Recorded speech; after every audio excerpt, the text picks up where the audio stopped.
I'm Mark Dresner, and this is Forward Focus, a special interview series featuring experts and leaders at the forefront of innovation. Forward Focus is brought to you by the Front End of Innovation Conference, FEI, the world leader in advancing innovation, now entering its 15th year. Joining us today is Greg Brandeau. He is the former SVP of Technology at Pixar and EVP and CTO of the Walt Disney Studios, and he's also the co-author of Collective Genius, The Art and Practice of Leading Innovation. Greg, welcome to the program. Thanks so much. It's great to have you. Why don't you start by just telling us a little bit about yourself? Yes, so we talked about that. So where do we start here? Actually, let me ask you a serious question. Where do you want me to start on that one? Well, if you want to, we could go right into Collective Genius if you'd prefer. If you wanted to talk a little bit about, okay, All right. So I'll talk a little bit about me. Yeah. Okay, great. So that's a great question. So when I was younger, I went to MIT and I did a bachelor's and master's in electrical engineering. Mm-hmm. But one of the things I found that I was interested in was figuring out how to start my own company.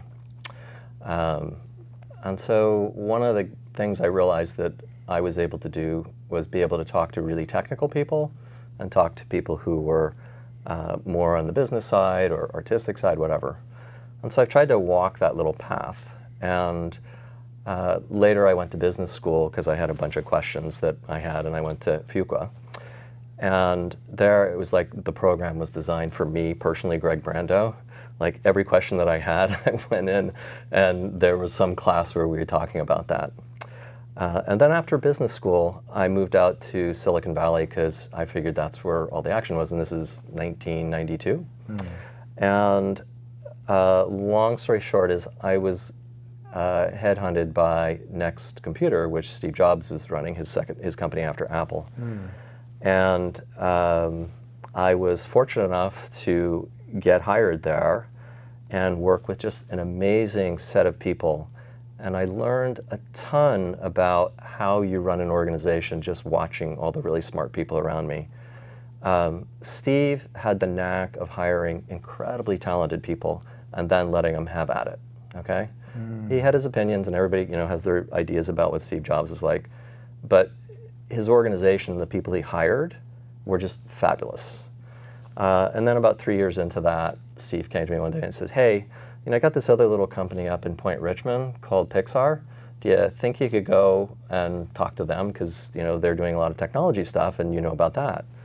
And so I had a 5-minute interview in the parking lot of Next, walking around with the then CFO of Pixar, Lawrence Levy. And he says, yeah, this sounds great. Why don't you come up and interview? And so then I went and worked for Pixar. And so I did that for many years until Disney bought us. And then I became the CTO at Disney. Yeah. Terrific. Tell us about the book you've co-authored, Collective Genius. How did it come about, and what's the big idea here? Right. So the way I think about this, and I'd been puzzling about when I was working at Pixar, I'd been thinking about the problem of we had made 5 blockbuster movies in a row, okay? And no other studio in history had ever done that. And by blockbuster, I mean made more than $1 billion. So we're not talking small things. And we were, I'm just a curious person. I was trying to figure out why is it that we were able to do this and nobody else has been able to do it. At first I thought, oh, well, clearly we have hired the smartest 1,000 people on the planet because we're really good at hiring smart people, and smart people wanted to work with us. And we really did have a whole unbelievable team. But then I realized, wait a minute, there are all these other great movies that I go see. Not all of them are great, obviously, but there's some really great movies that I see. And so, the thought exercise was, okay, so we can't have all the smartest people or the best movie makers in the world because look, these other movies exist. And then I realized, oh, it's how we're running the studio with the collection of people that we have that is different. And then I was fortunate enough to meet Linda Hill, who I ended up writing a book with. And that's how it came about that we ended up, I ended up thinking about why this is. There's actually another piece to that as well that I should add. And that is, I mentioned that I moved to Silicon Valley from the East Coast. So there's a great book called Regional Advantage by a woman a professor at Berkeley. And her idea was to look at the difference between Route 128 in Boston and Silicon Valley and compare the two. Why is one doing really well and the other not? Because early on, all the computer stuff was happening outside of Boston, digital equipment, Wang, Apollo, on down the list, right? But in Silicon Valley, it was very different how you work. Here on the East Coast, you would work for one company forever. And in Silicon Valley, you worked for the Valley. You'd work for one company for 4 years, and then you go somewhere else. And so there's this whole culture of trying new things and not being set in your ways. And I noticed that how people thought about managing was much different than what I had expected. The other thing that was shocking is when I moved to California, I thought it was just like Baywatch, where everybody just hung out on the beach and didn't work hard. And then I discovered when I got, so much, when I got to Silicon Valley, wow, these people worked really hard and were really talented. Yeah. So it was great. So, you mentioned management, which is a great segue into my next question for you, and that is, how does the leadership approach or the characteristics needed to drive innovation in a sustained fashion differ from, let's call it, the conventional sort of business school sense of leadership? Right. So that's a really good question. And when we started working on the book, Linda and I and Emily and Kent, we were starting to do research on what it is we're going to write about. And we discovered that there's people that have written books, brilliant books on innovation, okay, and brilliant books on leadership. But nobody had looked at the question of, at least to our knowledge, to the question of doing what the leaders of innovation do. And we'd realized that the conventional wisdom of what a leader was didn't really apply to people who were doing leading innovation, so companies that were super innovative, okay? So what we discovered in all the places that we went around the world, and these companies that are innovative, is that the leaders didn't see themselves as the visionary, the person who had all the answers. The leaders saw themselves as the person who hired really smart people and then created an environment in which these people could excel. So, for lack of a better word, setting the stage and letting everybody perform. And they're basically the director, making sure that things are going well, for lack of a better word. So they use their authority in different ways. So instead of telling people, here are all the things I want you to do, they're making sure that that a community is being built, that purpose is being followed, that people are debating with each other, and so forth, right? So what characterizes then these organizations that are, consistently innovative, would you say? Well, what we discovered is there's a couple principles that we found. And basically, the big idea here is that everybody in your organization has something to contribute, okay? Everybody has a slice of genius, and those slices of genius add up to collective genius. And so within that, there's 3 capabilities that we talk about in our book. Thing 1 is creative agility. I'm sorry, I'll have to back up. Thing 1 is creative abrasion.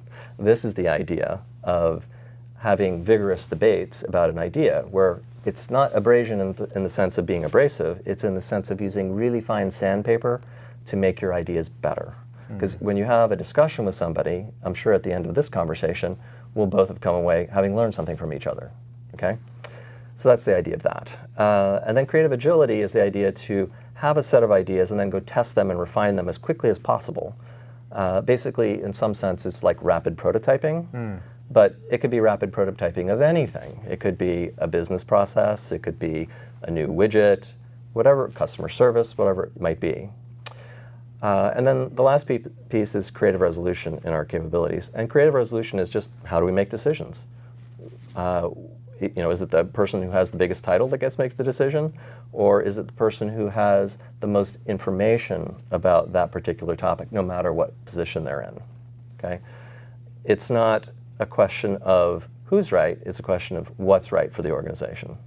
So these 3 capabilities, creative abrasion, creative agility, and creative resolution, all of the organizations that we looked at were practicing these in one way or another.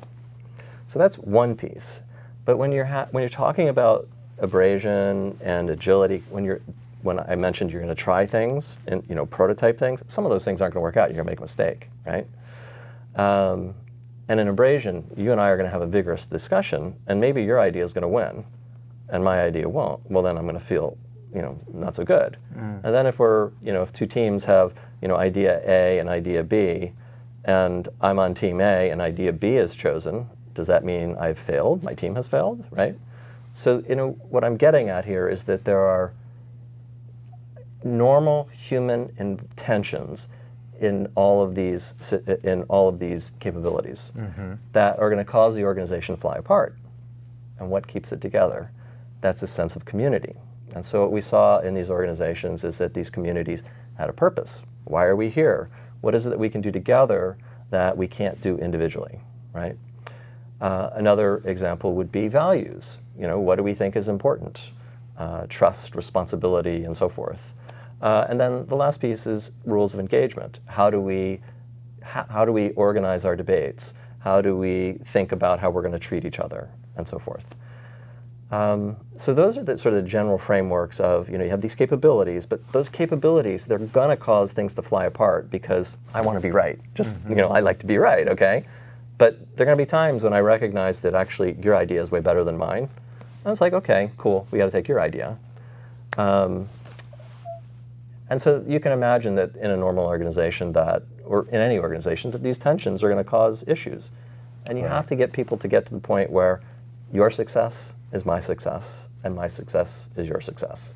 And that requires that we trust each other, that we know how to get along, and that we value diversity of thought, and so forth. Now, diversity of thought as something to be valued, trust, all of these things are, big companies pay a lot of lip service to these notions nowadays. Right. But in practice, in actual practice, it's a big struggle for a lot of organizations.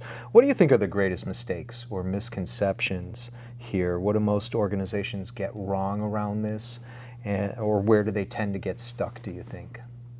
That's a really good question. So I have a few examples, I think, that get to the heart of what you're asking about. So one is, we were talking about diversity of thought there for a second, and that is companies do a really good job of hiring diverse sets of people, okay? But one of the mistakes that big organizations make is that then the first thing they do is they make everybody be the same. Here are the rules that we all follow and that we agree on. Here's how we're going to dress, here's how we're going to talk, here's how we're going to think.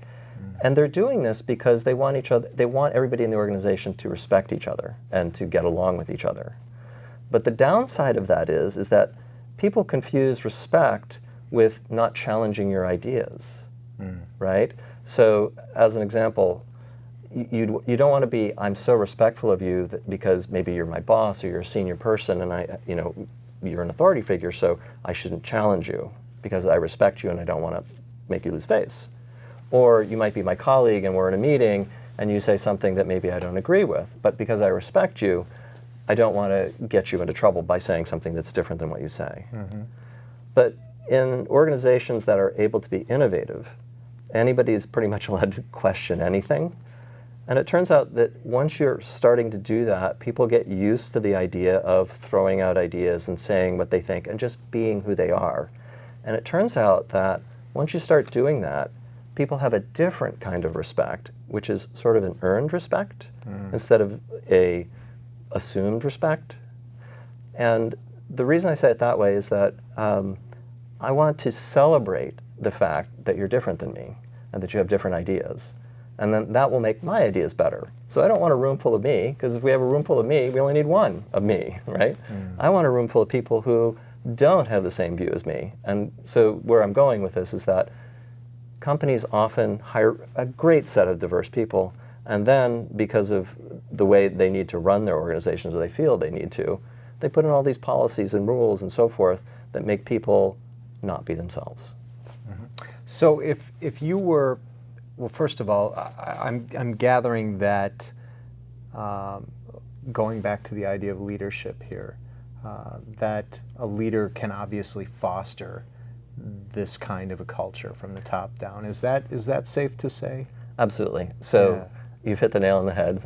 Maybe I wasn't clear in some of the earlier things I said, but the leader at the top needs to set the tone, at least in our view, of how this is going to work. And we studied 15 leaders around the world and saw what they were doing, and they were using their authority in different ways. So we were talking about having discussions when you have diversity of thought. If a leader goes into a conference room and there's a meeting going on, or they're in that meeting, and they see that nobody's saying anything, or there's people in there that are not contributing anything, it's actually their responsibility to say, hey, do you have an opinion on this? And make sure that everybody is voicing their opinion. And if there's no debate going on, they need to say, hey, there's no debate going on here. And the flip side of this is, if they go into a conference room and they hear that people are just having this big old war, they've got to intercede and say, you know, it's okay to debate the ideas, but it's not okay to have personal attacks. So a really simple example of this one is early days at Pixar. This is back when email wasn't so common, and so we were all getting used to the idea of what email was. And even though we'd have people, you know, 2 offices apart, right? So there'd be an office in the middle and then these 2 offices. These 2 people would be having a flame war, you know, writing in all caps and everything, you know, yelling at each other. But none of us is Robert Frost, and so we're never expressing our opinions perfectly when we're behind that keyboard. And also, when you're behind the keyboard, you don't see the expression on the other person's face. And so stuff gets lost in translation and the thing escalates. Well, when this would happen, Ed would just walk down to people's offices, those 2 people's offices, and say, look, you 2 are really competent, but you're having this crazy little flame war here, and there's no point in that. Could you just get into the conference room and just hash it out? And as a result of doing this, he set a tone of, this is the behavior that we want. We don't sit there and hide behind our terminals and throw rocks at each other. We actually sit down in a conference room and have a productive discussion on what it is we're talking about.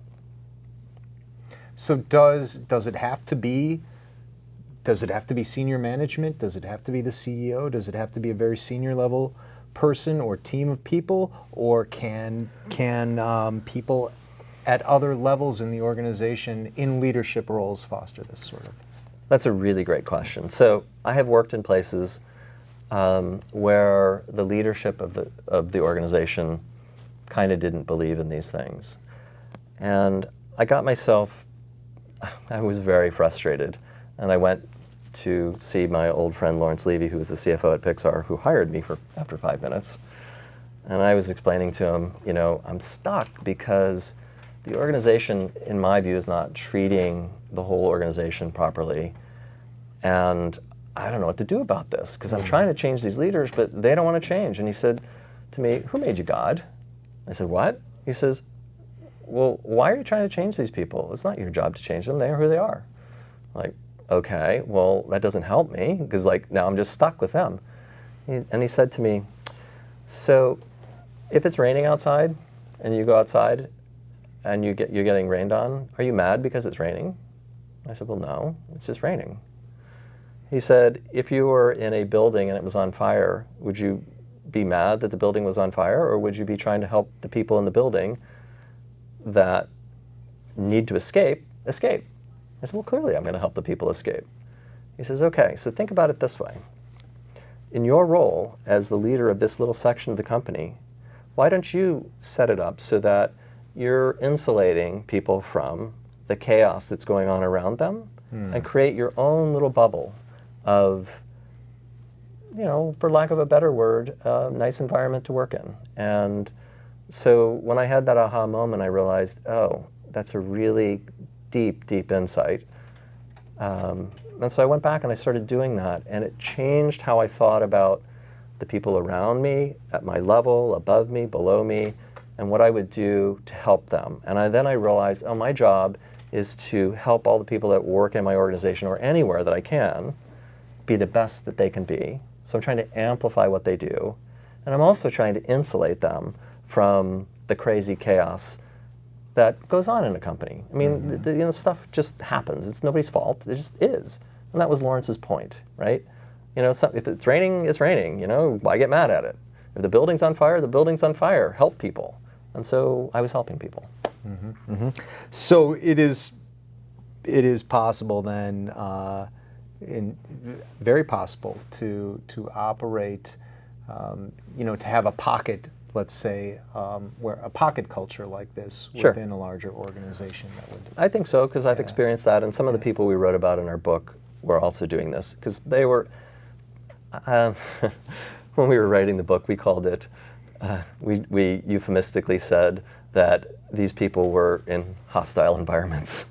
Okay, and we didn't know what else to call it, but these companies were successful, and they were just, there were parts that were dysfunctional, for lack of a better word, and some of these leaders stepped up to the plate and made their organizations insulated from the others. And you could see when you walked in the organization that their group was running great, and people loved working there. Okay.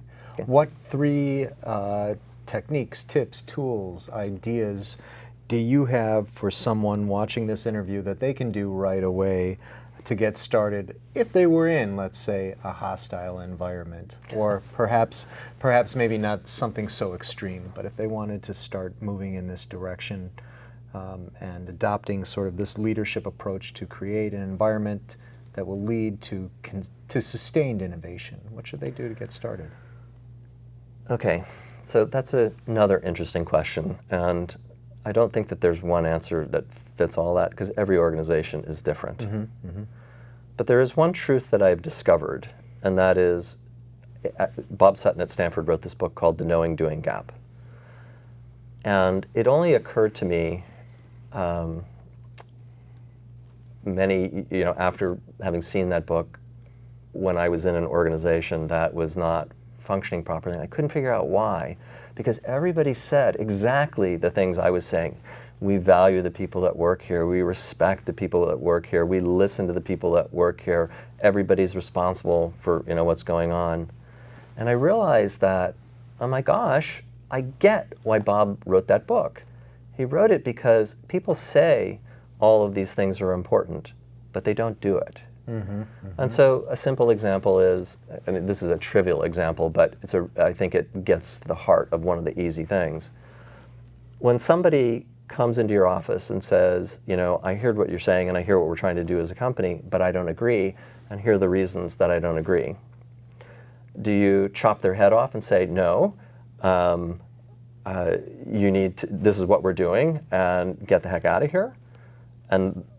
Or do you say, okay, I hear what you're saying, and I appreciate why you're saying that, but maybe there's some other issues that you're not seeing, and so let's talk about that. Or I hear what you're saying, and I appreciate why you're saying that. I can't do it for these reasons. Or you could say, wow, I hadn't thought of it that way. Thanks for bringing that to my attention. We're going to change what we're doing. So if you chop somebody's head off when they come in, or you make them feel small after they've come into your office, that's the last time anybody's coming into your office to volunteer information about how things could be better. And it's my belief that everybody comes to work every day. They don't... So I have two expressions for my friend Ed Martin, who is the VP of HR at Pixar. One of them is, nobody ever quit their job because there wasn't enough free food. Okay? So you hear about all these companies that are giving out free food as though that's a really important thing. And it's a nice thing, and it's important. But that's not why people come to work. They come to work because what they think they're doing something interesting. And then the corollary to that is Ed said to me, people don't come to work every morning and set out to do a bad job. They're coming to work because they want to do a good job. If they're not doing a good job, then it must be that there's a disconnect between what you're asking them to do or what they're capable of doing. But most people actually want to do the best that they can for the organization. And so if you're not allowing that to happen, then you won't get it. And so this then all comes all the way back to, how do you treat them when they come into your office? And are you doing the things that you say are the company values, or are you just saying, you're writing them on the wall as, here's what our values are, but then you never do it? Like if you say you value people's opinions, and then when you're in the meeting, and you're the senior person in the meeting, you speak first, and then tell everybody else the way it's going to be. Or do you say to the most junior person in the room, hey, do you have any thoughts on this matter? And you work your way up through the ranks of people so that everybody can feel free to express themselves without having to look like, oh, I'm just saying this because the boss said this, right? So these are simple things that one might do. But I guess the piece I was saying about Ed Martin's 2 examples of nobody comes to work with the intent of doing a bad job and nobody quits because there's not enough free food is think about what your people want and what you can do to make their lives better. I had a boss that came by my office every other day and said, name 3 things I can do that will help you in your job. And I was floored that he would come by and actually ask me that, because nobody had ever done that to me before. And he wasn't kidding, because I would say, well, I'm stuck on this thing. He says, oh, well, let me see if I can get you some resources, or maybe that person over there knows. And so he wasn't just saying those words, he was dead serious. And I learned, oh, that's a really good idea too. So I was lucky in the people that I've met and worked for. Okay. Fantastic. Well, you've given us a lot to think about, and I'm sure that there is a lot more that we can glean from reading Collective Genius. So I'm going to plug that and suggest that anyone watching this pick up a copy of that. Dr. Hill is brilliant as well, your co-author. So yeah, she is good stuff. She is phenomenally brilliant. So she's also done a TED Talk. So anybody who would like to see that. Yeah. She has an 18-minute TED Talk, which has, I don't know, I think up to 5 million views now. Which, can I digress on this for just a second? Certainly. So we set out to write this book because we wanted to help people, leadership, be better at what they do. Because our idea was, if we have better leaders of innovation, we'll solve a lot more problems in the world, okay? There's nothing I can do to make you or me Steve Jobs. Never gonna happen. It's just like I can't make you or me Michael Jordan, right? But all of us have sort of some innate abilities that we could use to, and if we, Linda, Emily, Kent, and I, could write a book that would help bring out those ideas in people so that they could be the best they could be, we could change the world. That's the basic idea. Or make things better, right? But here's the thing I didn't know when we set out to write the book. Best-selling business books sell like 50,000 copies, okay? And that's because how many business people are in the world, right? And how many people actually have time to read business books, yeah? So the cool thing that happened to us is that because Linda is so good at what she does, she gave a really good talk for TED that got 5 million views. And so our idea is, we weren't forcing anybody to watch the talk, but it just spread virally, and it went from like nothing to 5 million in a matter of weeks.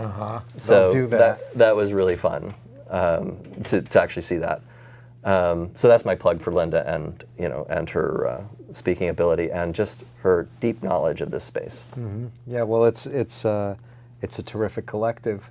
I mean, of authors. If you look at the names on that. Yeah. So I would say, check it out, Collective Genius. Again, the art and practice of leading innovation. And Greg, thank you so much for joining us today. Thank you. This was great. It was a pleasure. That concludes this episode of Forward Focus. If you'd like to learn more about FEI, the Front End of Innovation Conference, now entering its 15th year, please visit us online at frontendofinnovation.com. Until next time, I'm Mark Dresner. Thanks for tuning in.